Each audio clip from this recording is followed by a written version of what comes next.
Caesar's civil war is one of the most fascinating conflicts of antiquity, both because of how much we know of it thanks to Caesar's own writings, and the sheer amount of events that occurred in such a short amount of time. Caesar and Pompey would begin their war in early January of 49 BC, and within less than 2 years, Pompey would be dead, and Caesar would be well on his way to becoming Rome's greatest champion. The first half of the Civil War primarily took place in 3 theaters: Italy, Spain, and Greece. We discussed events in Spain in a previous video, but today we're going to be looking at a specific siege that occurred in Greece before the stalemate at Dyrrhachium and the decisive Battle of Pharsalus. A siege that neither of the leaders took part in directly, but one that would prove pivotal for the cause of Julius Caesar. Let's set the stage a little bit. The year is 48 BC, and the anniversary of the crossing of the Rubicon is fast approaching. In Spain, Caesar has already achieved an important victory over Pompey by defeating his veteran legions at the Battle of Ilerda. However, not all has gone well for Caesar in this war. In Africa, his lieutenant Gaius Curio had been killed along with his 3 legions, and a force sent by land into Dalmatia had also been surrounded and captured. At several points, Caesar attempted to reach out to Pompey so the 2 men could come to some sort of ceasefire, but these efforts were in vain.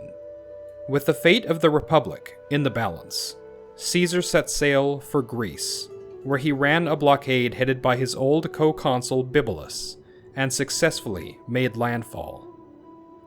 Let's stop here and talk a little bit more about this blockade and the navy under Bibulus's command. This was not just a single Roman fleet, but several battle groups made up of ships from different nations. These fleets were broken down into the Egyptian, the Asiatic, the Syrian, the Rhodian, the Liburnian, and lastly, the Achaean, which fell under the command of a senator named Marcus Octavius. On January 4th, Caesar set sail from Brundisium with enough ships to ferry half of his army across the sea, and very quickly it became clear that many cities in the area favored Caesar over the occupying Pompeians.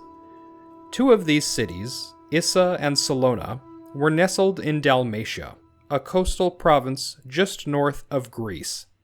After learning of Caesar's arrival, Octavius was determined to persuade these cities to abandon Caesar's cause by any means necessary. Through promises and threats, he managed to coerce Issa, but in Salona, Octavius encountered an unexpected problem. The town itself had no garrison, but was a Roman community and situated on a hill. When it became clear that Octavius would not take no for an answer, the citizens immediately began work on a line of wooden towers to enhance their defenses.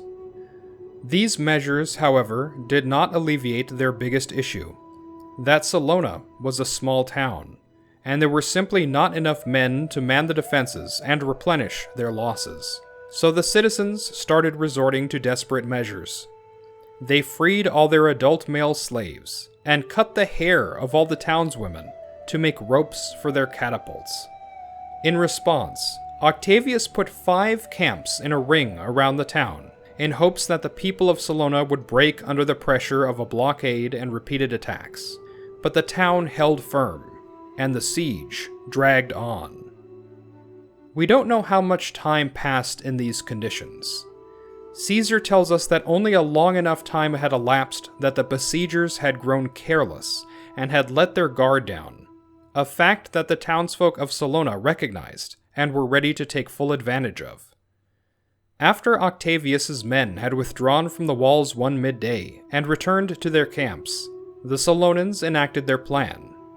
They stationed their young boys and women, who had their hair so recently cut, along the walls and towers to make it look like there was no change in their daily routine.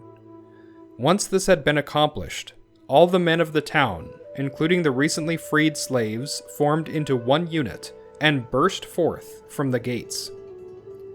The men of Salona furiously attacked the camp closest to them, routing the soldiers and forcing them to flee. But they didn't stop there. One by one, they stormed without ceasing the second camp, then the third, the fourth, and finally the last, with such speed that the Pompeians had no time to gather themselves and form any meaningful resistance.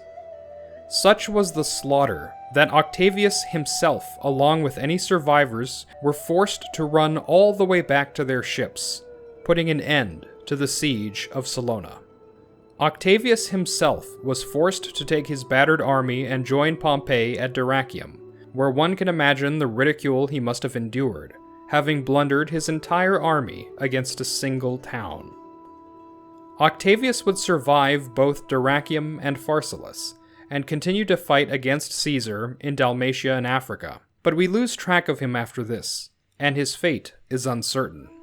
As for Salona, the bravery and loyalty of her people would not go unrewarded, and the town would become the capital of the province of Dalmatia, a bustling and prosperous city, and the birthplace of future Emperor Diocletian. It would remain a central city in the region long after the fall of the Western Roman Empire, until its own destruction in the early 7th century. Thank you for watching today's video. If you enjoyed it, please leave a like and subscribe to the channel. Leave a comment below if you would enjoy more content like this.